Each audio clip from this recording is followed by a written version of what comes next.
All right, so first off, congratulations. This is the last video of the airframe semester. So if you're watching this video, you're about 2/3 of the way through the entire A&P coursework.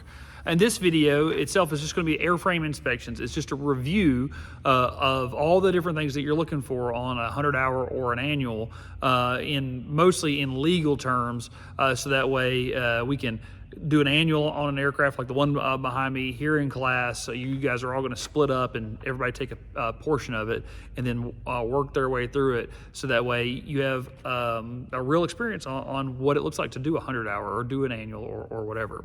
So let's begin talking about what are the inspection requirements for an annual inspection or a 100-hour inspection under 14 CFR Part 91. All right, so this is basically a review of our FARs and what they demand on us as mechanics to keep the airplane airworthy with. So first off, aircraft must conform to its design type and properly altered condition per 14 CFR Part 3. So basically, the TCD, you have an airplane that gets built. It generates a TCDS. That TCDS says this is what this airplane is supposed to look like, and so that the inspections that we're about to talk about ensure that TCDS is still valid for that airplane.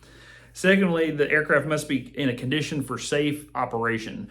So the aircraft, even though it may conform to the TCDS, perfectly, it's not airworthy unless it's properly maintained and it's safe in a safe condition. For instance, if we say that the aircraft is in its perfect condition, everything is working right and everything, but let's say it hadn't had an oil change in who knows how long, then you run a serious risk of running that engine to a point where that oil doesn't really do its job anymore. It overheats, locks up, and now you have an airplane that has no power in flight, which never goes very well. So that's what 14 CFR Part 3 is going to dictate. Now, Part 91 is going to say like how we go about doing that. So the first thing with Part 91 is the 100-hour inspection. It says this inspection is required when an aircraft is operated under 14 CFR Part 91 if it's used for hire, such as flight training. So effectively, if the aircraft is making money or being used to make money, it has to have 100 hours per Part 91. All right. Progressive inspections. Now, this is very common with in the jet world or in heavy, or not heavy commercial, but like business aviation. You'll see a lot of progressive inspections. This inspection program can be performed under 14 CFR Part 91 as an alternate to the annual inspection. However, the program requires that a written request be submitted to the by the registered owner or operator of an aircraft desiring to use the progressive inspection to the local FAA Flight Standard Certificate Officer, the FSDO. So effectively, if you are say I bought a King Air and I'm going to start flying for hire and chartering people, I can use the progressive inspection, but I just have to let the FAA know that I'm going to do that, and they have to approve it. Now they're looking for about 4 things in that notification. First is the name of the certified mechanic that's going to be working on it. So it's like Brandon Sanders, blah blah blah blah, with my cert number. Then a current inspection procedures manual that's available. So a lot of times, so like if you were, they're not using, okay, so like, so the airlines, they're going to have the like Boeing AMM as part of their procedures manual. If I was going to use my King Air to fly, I would just say, hey, look, they're in Chapter 5, I believe. There's a progressive inspection manual. There's one for the Lear, and so like when you're in class, if you remember in general, we used the general visual inspections as a learning tool for you to learn how to do GVIs, but the number that you went off of was the progressive inspection code number that goes with that in particular GVI for that plane on a certain interval for their progressive inspection system. So it's usually already built into the maintenance manual. You just basically say like, hey, look, we're using Lear's maintenance manual, or King Airs, or Boeing's, or whoever's, and that's going to dictate where we're at. So as we fly and we progress in time and hours and stuff, we're just going to go off of that maintenance schedule. All right, then you have to have enough housing and equipment necessary for the disassemble and proper installation. So in other words, if you're going to use it or use a progressive inspection, you have to be able to demonstrate that you can actually do it. Otherwise, you're going to go back to the annual system, and you're going to take it to somebody who can actually do an annual on the aircraft. All right. And then the appropriate current technical information for the aircraft. Now, so some of these, so if I get like a Cherokee, I can just work off of the service manual, no big deal. But if I turn around and start working on a lot more complicated aircraft, say like a Praetor 500, or one of the Citations, or a Boeing business jet, a lot of those are going to have a very they're going to have effectivity codes that go directly with that one aircraft based on its configuration, its appliances, and any STCs that go into it. And it's going to say like, hey, look, this is the information for this one line number, and this stuff gets really expensive to have. So you won't see like regular, casual mechanics working on them because they don't have access to that sort of information. And if you go through like a service like Varion or whatever, it gets really expensive to have that on there. Most aircraft owners of like private jets are going to have a service that does that for them, and they give so many logins, and then you can log in and under their codes and pull the information that you need for that particular aircraft. You also have to be very aware of service bulletins with jets. And things such as that. The when you start doing heavy commercial aviation, you'll have like My Boeing Fleet, for instance, is like a service that Boeing puts out for their jets, and you'll put your effectivity code in. It'll come up with just that jet, because you might have a 737NG, but there's all different kinds of configurations of that 737NG, and you'll have things like the Panasonic IFE system that's installed, or the GoGo Internet installed. So that will also affect your maintenance schedules and things that are required. Large airplanes over 12,500 pounds. Inspection requirements per 14 CFR 91 include paragraphs E and F. So E applies to large airplanes, turbojets, multi-engine airplanes, turbo, all that kind of stuff. And F lists the inspection programs that can be selected under that paragraph. Okay, so some specific things that Part 91 calls out. First off is the altimeter static system inspections test. So if it's an IFR plane, it has to have a biannual leak down check by you use your static leak check. You'll hook it up to the airplane. You'll go through a series of steps that will take the airplane up to a certain altitude, and then drop it back down. And you'll make sure that there's no, it doesn't change altitudes over a set period of time. And because if it does, it's leaking air somewhere. And so that's a pretty common thing. You'll see a lot of avionics shop do. But that's per Part 91. The other one is the ATC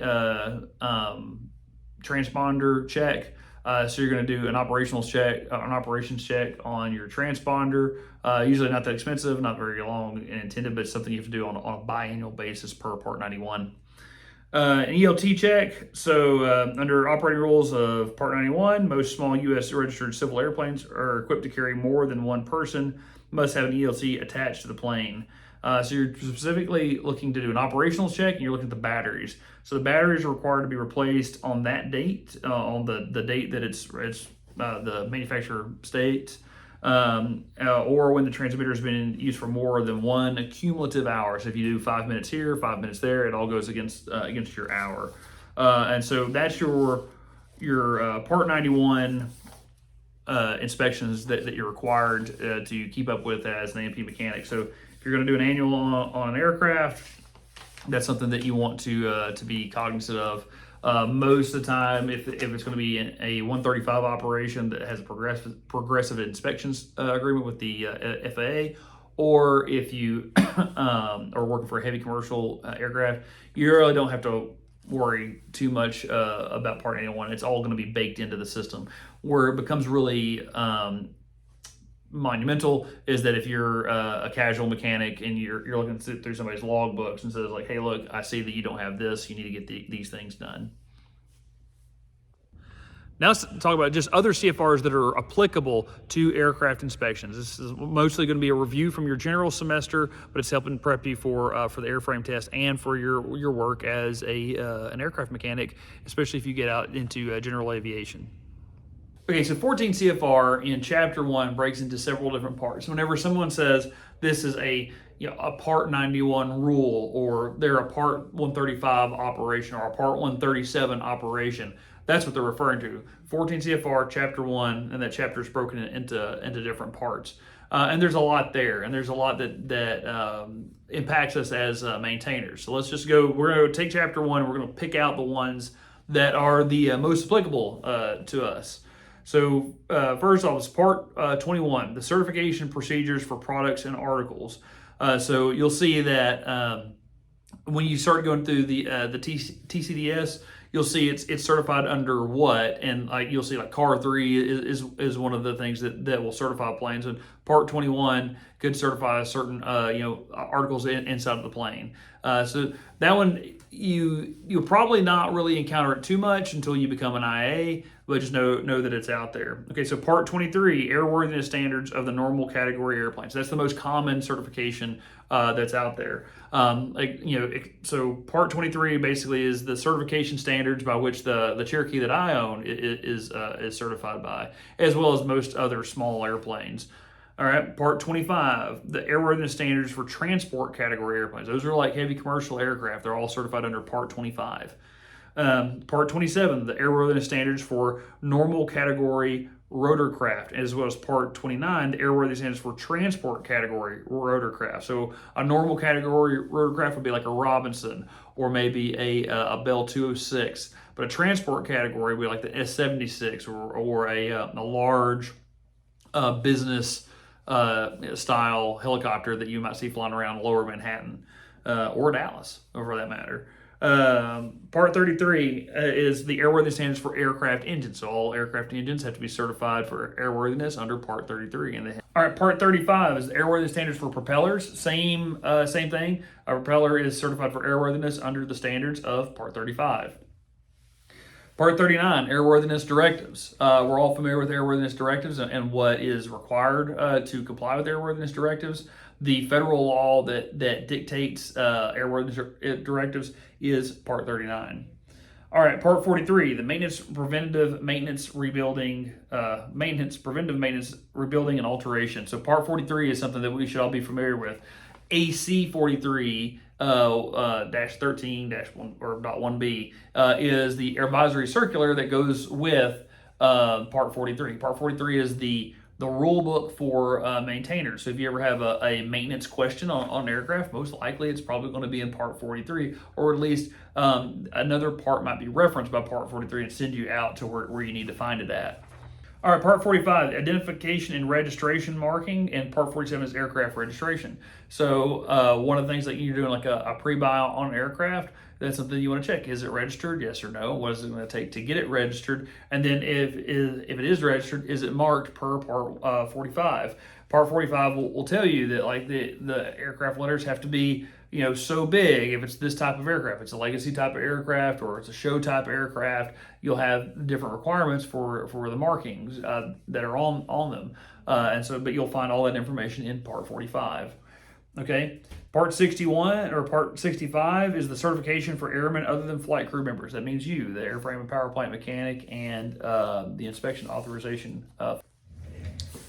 Okay, the next one is Part 91, the general operating and flight rules, which is the standard rule book for most general aviation, like we just talked about. And it includes a lot of maintenance rules that are in there. Part 121 is the operating requirements for domestic flag and supplemental operations. So that's that transport category aircraft. So like your American Airlines, Delta, those guys are Part 121 carriers. Part 125, certification of and operations of aircraft having a seating capacity of 20 or more passengers, or a maximum payload capacity of 6,000 pounds or more, and rules governing persons on board such aircraft. Meaning that if you can carry 20 or more people or 6,000 pounds or more, you're going to be subject to Part 125 rules. Part 133, rotorcraft external load operations. So sling loading, like where a helicopter flies over with a long line that attaches to a load and it picks it up and moves it somewhere. What are the rules around that? Now you would think that maybe that's not that common, but we have a potential tenant on the airfield that's going to come out here with a sky crane, and they do a lot of construction work. So instead of having a crane lift stuff, the sky crane comes over, throws a long line down to a load, and then they just pull pitch and it lifts it up to wherever it needs to go, and they secure it, and that's it. So those operations are out there, big in timber, big in like doing Bambi buckets. So everybody's watching like the LA fires right now. That all goes under Part 133, all the long line operations. All right, 135. Operating requirements for commuter and on-demand operations, rules governing persons on board such aircraft. So 135 operations, there are, if you've hung around here a little bit, you'll see me work on a Cessna 340 that comes and goes out of here. That aircraft will oftentimes or is operated under Part 135. So they basically put the aircraft out for hire, and people will pay them to fly them around, and they're subject to Part 135 rules. All right, Part 137, agricultural aircraft operations. That's fairly big around here, that people will get these air tractors and whatnot, and they'll go out there and they'll spray fields and then come back. That operation is governed under Part 137, about how they handle chemicals and all that good stuff. All right, last two is about schools. So Part 141 is a pilot training school. So you might end up being a mechanic for a flight school. That flight school is either going to be a Part 61 school. It's a common, kind of casual, like you just show up, pay your instructor, and you kind of work your way through the curriculum that way. Or a 141 school, which is very structured, and everybody goes through stage checks, and it's a lot more involved. Either way, they have maintenance requirements based on what type of operation that you have, and so you should be familiar with that. Part 147 is finally the best of all, the aviation maintenance school. So the aviation maintenance school, Part 147, governs us. All right, airworthiness directives. Let's talk about the compliance with the airworthiness directives and give us some overview and kind of like jog our memories from the general semester about what an airworthiness directive is, when it's applicable, and who it's applicable to. Okay, airworthiness directives, or ADs, they break down into two basic categories. You have emergency ADs, emergency airworthiness directives, and that will come out whenever there's a safety of flight issue that like needs to get looked at now. You generally will see these more in like the airlines than you will with a lot of general aviation, but they still happen in general aviation. And so these will come out and it'll say like, hey, before the next flight, we need to have this inspected or this software updated or whatever. The idea being is that like it's unknown what the status is with this in particular part, this component of the aircraft. And it could, if it fails and there's sufficient cause of concern that it could fail, then it could be a catastrophic loss for that aircraft. So they put out an emergency AD, and they notify all the aircraft owners or operators that, hey, look, before it flies again, somebody has to look at this and certify it's okay. It has to go in the logbook that says, hey, look, we complied with by means of whatever, and you're good to go. Now, those are fairly rare. They don't come out that often. But the other type of AD is fairly common, and just about every aircraft has got half a dozen ADs on it. And that's just every 2 weeks, airworthiness directives will publish, and they'll come out and say, hey, look, on the Piper Cherokee, you need to do a visual inspection for corrosion on the wing spar, and it'll have an AD number, and it'll say like, here's the part. This is who it affects, who has to comply with the rule, and these are the ways that you can comply with the rule. We just looked at one in general where there was two methods of compliance. One is you could do a recurring inspection every 100 hours, or you could replace an aileron hinge. It was pretty simple. And so like if you wanted to replace the hinge, you just do the hinge replacement and you're good to go. But if you did want to do the hinge replacement, then you had to do a visual inspection every 100 hours.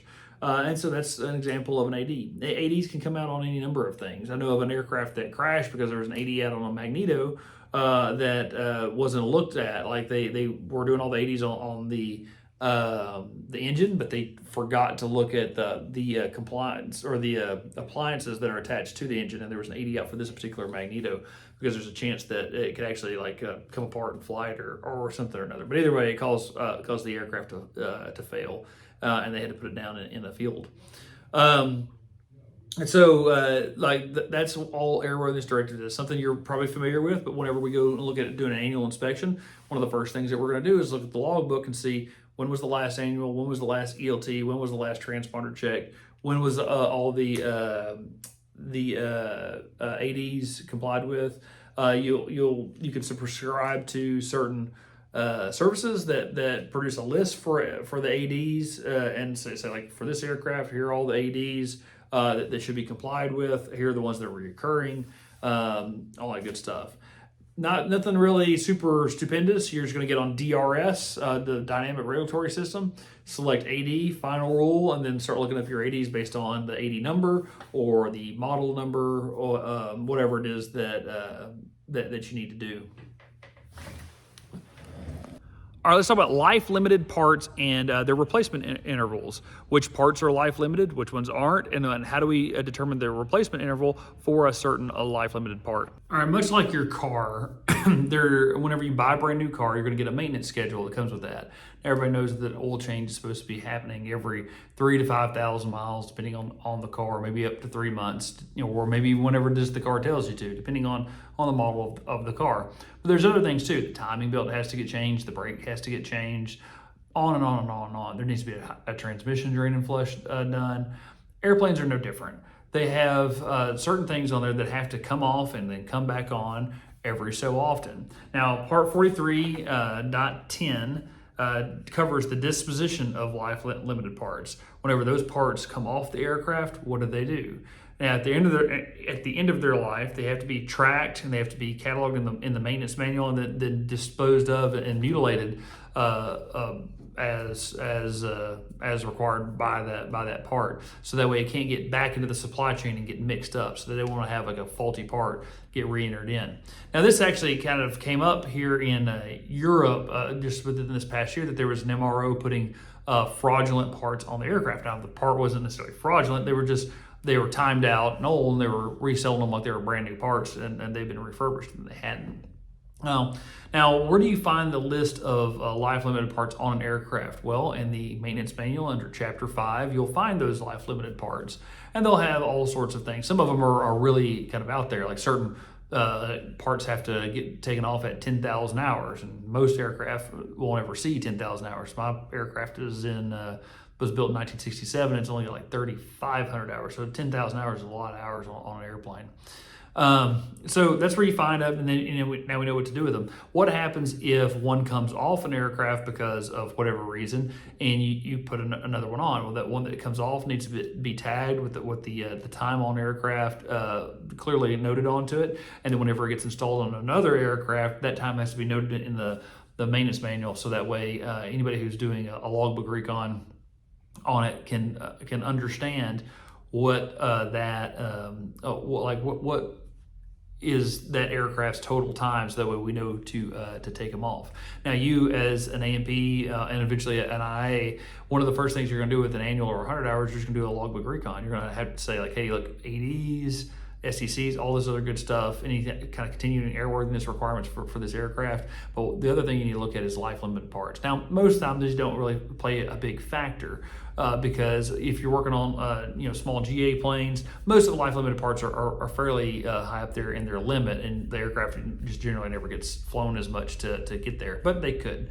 Where they really start to play a part is in like business jets and in commercial jets that fly a lot more. Those business jets are going to have a laundry list of these life-limited parts, both in like hours and time and all this other good stuff. And depending on your maintenance schedule, it may not be implicit that like this part needs to get worked on. You might be on some sort of phase maintenance that doesn't align with the hours that it flies, but the life-limited part is tracked by hours. So that's something you need to look at. Now, generally speaking, the first 13 years of most business jets' life is you're fairly safe, unless you just fly it a whole lot. Once you get that 13th year, that's whenever the real heavy maintenance really kicks in, and a lot of these life limit parts get replaced and worked on. Then from year 13 to year 20, it's not as good as it is year from 0 to 13, but it's not nearly as bad. And then year 20 again, you have another a 20-year check that ends up having to reset a lot of things. And so these are just things to think about whenever you're working on an aircraft. The life limited parts plays a large role in making sure that that aircraft is airworthy. In the Army, we used to regularly do serial number checklists, and so once a month or so, the quality assurance guys would come out to the aircraft and check. They had a list that was like rotating different things on the aircraft. So 1 month might be the transmission and stuff, the next month might be the tail rotor or whatever, and they would check the serial numbers to make sure that nothing had gotten swapped off, because we did a lot of maintenance. And so they would check, make sure that this aircraft had this serial number, and then this serial number is still valid based on its life limit, because once it got to a certain hour limit, we knew that aircraft had to go in for maintenance, so that way that part could come off and we could put a new part on. Our production control office tracked a lot of that stuff. But yeah, that's just another example of life limited parts being played. Nothing to be scared of, nothing to be really worried about. It's pretty simple, pretty straightforward. Just know that, just like your brakes that get changed at 60,000 miles on your car, well, certain things on an aircraft have to get replaced on whatever the hour requirement is. All right, let's talk about service letters, service bulletin, instructions for continued airworthiness, and airworthiness directives, and how they compare and contrast, and where you might see them whenever you're doing an inspection on an aircraft. All right, if you're someone that's coming from general aviation, then service bulletins might be some kind of like this mysterious thing that happens every once in a while. If you're coming from heavy commercial, you probably never even heard or thought about a service bulletin. But if you're in the business world, you're a Part 135 operator or something, you're keenly aware of what a service bulletin is and what it means for you. Now, the short answer or short question is like, are service bulletins mandatory? And this is directly from the FAA. The short answer is it depends. If you are operating your aircraft under 14 CFR 91, a service bulletin is an advisory, and compliance is not mandatory unless it's called out in an airworthiness directive. So essentially what happens with service bulletins is that the manufacturer will put out some sort of information about their product that says like, hey, look, you need to look at this, that, or the other. And then you have to, you don't have to comply with it. But if the FAA puts out an AD and then cites that service bulletin, then you have to comply with it.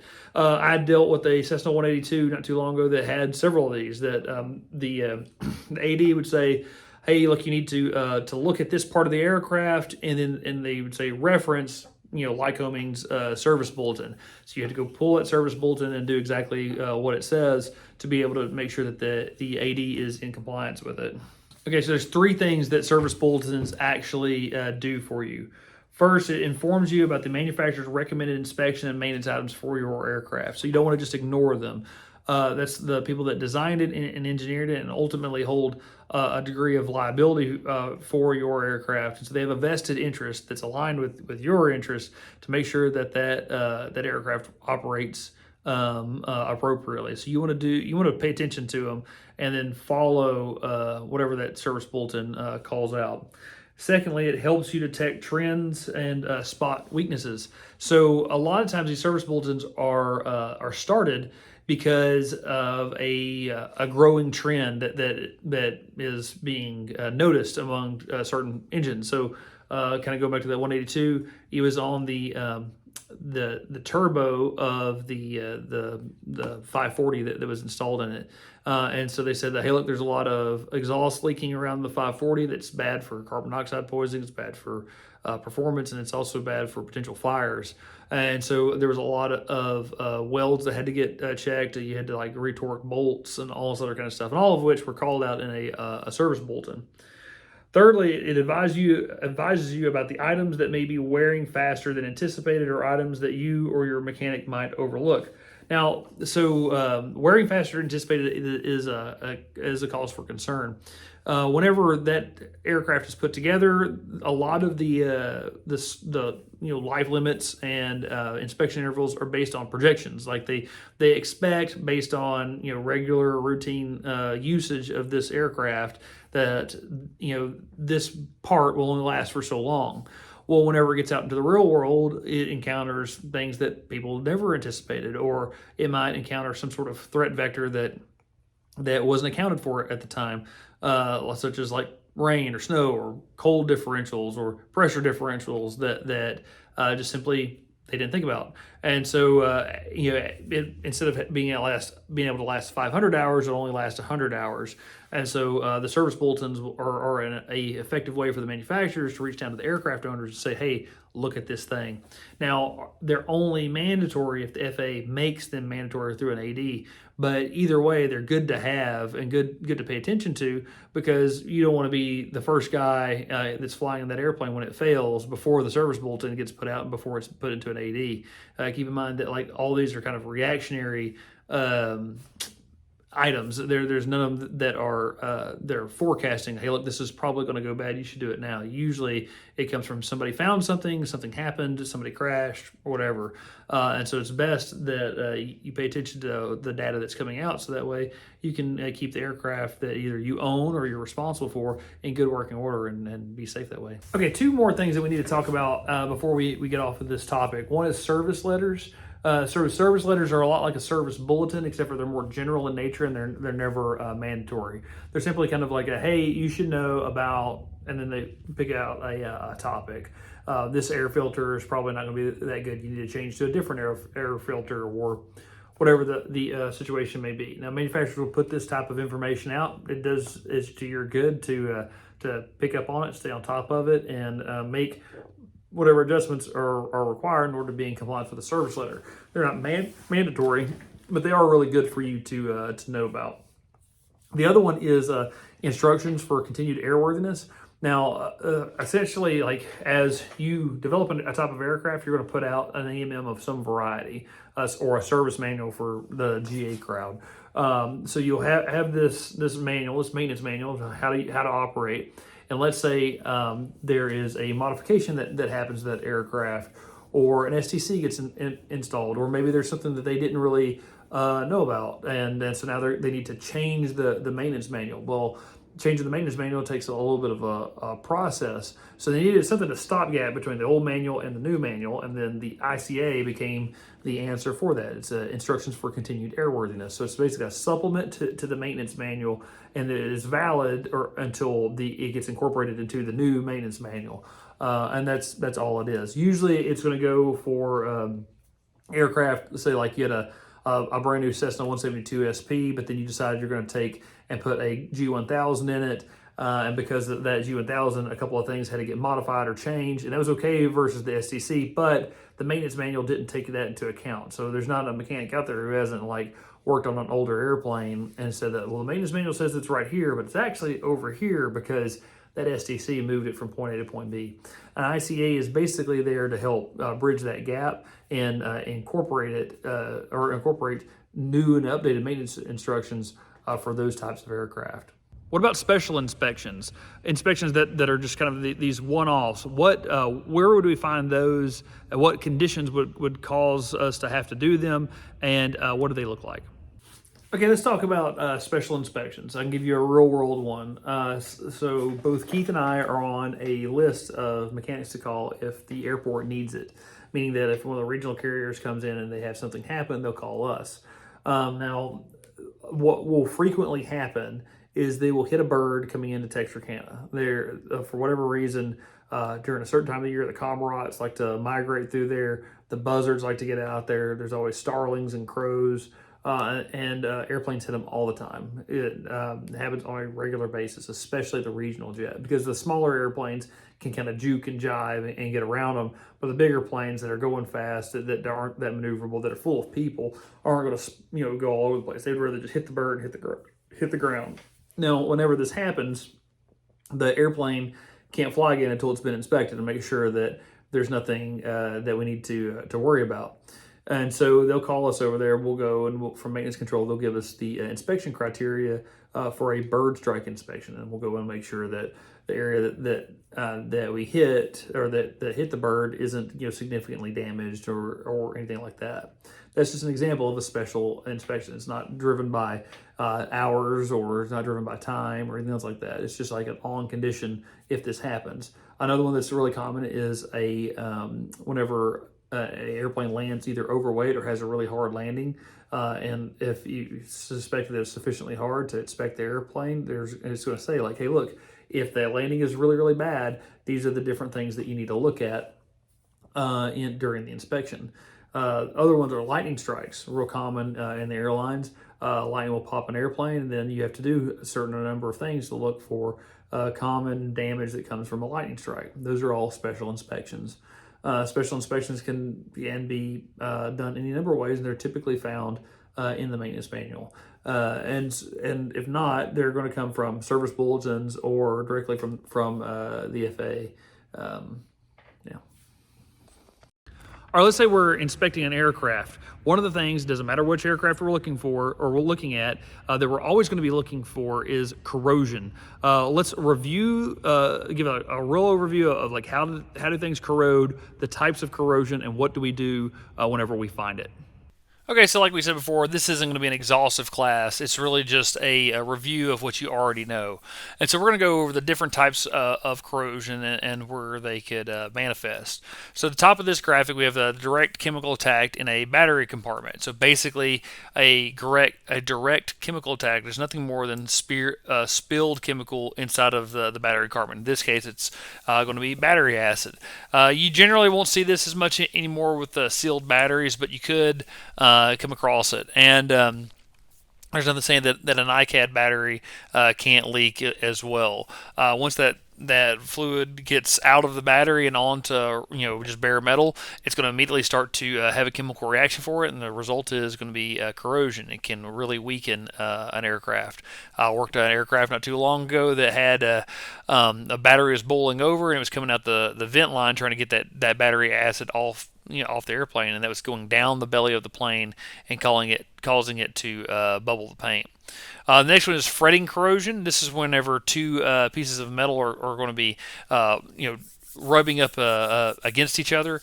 That will cause a type of corrosion that will happen as well.